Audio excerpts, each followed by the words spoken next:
Baghdad का चूर। बाद का दरवेश। प्यारे बच्चों, बहुत पुराने वक्तों की बात है।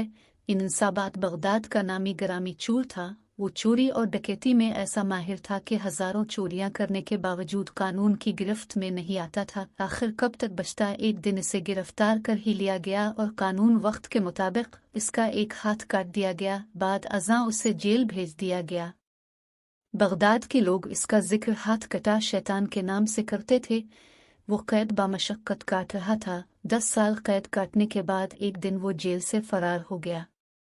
जेल से बाहर आते ही अपने पेशे यानी चोरी को असन्नो शुरू करने का इरादा किया। एक हाथ कट जाने और कैदो बंद की सोबतें अलिफाटेनी के बावजूद इसके मिजाज पर जर्रा बराबर असर नहीं हुआ था। एक रात वो अपनी मुहिम पर निकला। फिरते फिराते एक बड़े से घर में दाखिल हुआ। घर के अहाता के चारों तरफ कमरे थे। वो एक बड़े कमरे में गया जहां खजूर के पत्तों की चटाई बिछी हुई थी, जाए नमाज, एक तकिया और चंद टोपियां रखी हुई थी, और दूसरी तरफ पश्मीना के चंद थान, शालें और कपड़ों के थान लावारसी की हालत में पड़े थे। बगदाद के चूर ने चादर बिछाकर इसके ऊपर थान रखे और एक गठरी बनाई और उसको बांधने की कोशिश करने लगा, लेकिन एक हाथ न होने की वजह से इससे गिरा नहीं लग रही थी। वो हाँफता हुआ बैठ गया। इसी वक्त एक ज़ईफ शख्स कमरे में दाखिल हुआ। साबात को गठरी बनाता देखकर कहा, भाई, ये काम तुम किसी की मदद के बगैर नहीं कर सकते, मैं तुम्हारी मदद करता हूँ। साबात ने इसे अपने साथ मिलाकर कपड़ों की 2 गठरियां बनाए। बड़ी गठरी ज़ईफ शख्स ने अपने सर पर रख ली और छोटी और कम वजन गठरी साबात को देकर कहा कि वो तुम्हारा हाथ नहीं है, इसलिए तुम कम वजन अलिफाटिया और जहाँ कहोगे मैं उसे पहुँचा दूंगा। साबात अपने ठिकाने की तरफ चल पड़ा। रास्ते में एक जगह चढ़ाई की वजह से ज़ईफ शख्स को बड़ी दिक्कत पेश आई। ठोकर लगी और गठरी समेत नीचे गिर गया। साबात ने गुस्से में गालियां बकी और उसकी कमर पर एक जोरदार लात रसीद की। ज़ईफ शख्स जूतों खड़ा हुआ और कमजोरी की वजह से गिरने की मुआफ़ी मांगने लगा।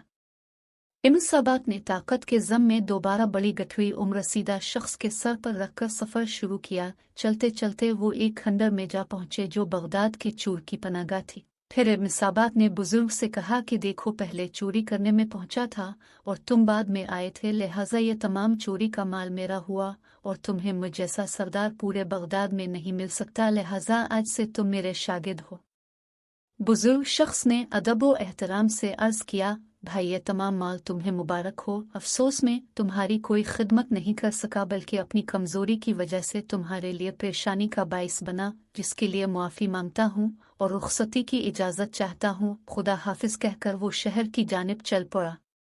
दूसरी तरफ इब्न साबात के दिल और दिमाग और ज़मीर को अपने साथी के हसन सलूक ने झंझोड़ कर रख दिया था और ज़मीर की खलिश ने इसे बेचैन कर दिया था।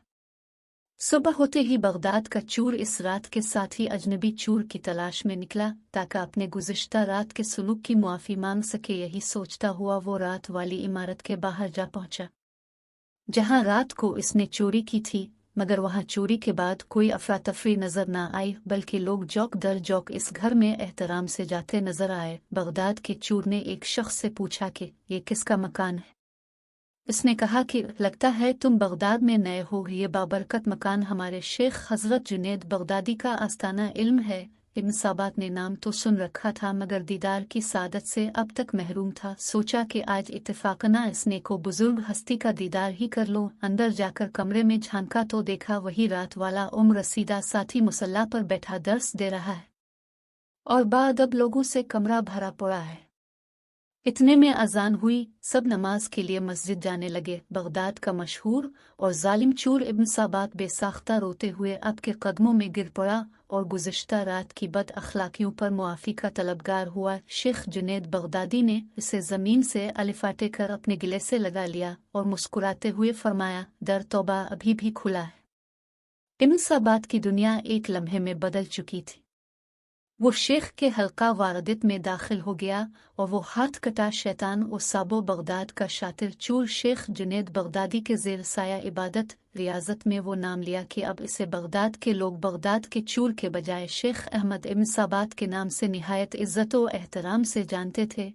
اسی انصابات کو ایک مرد خدا جنید بغدادی کے حسن و اخلاق و کردار نے چند لمحوں میں بھی خاصان خدا کی صف میں داخل کر دیا اور بغداد کے چور کو چند لمحوں میں سیدھی راہ پر لانے کی کرامت کا چرچا زبان زد عام ہو گیا۔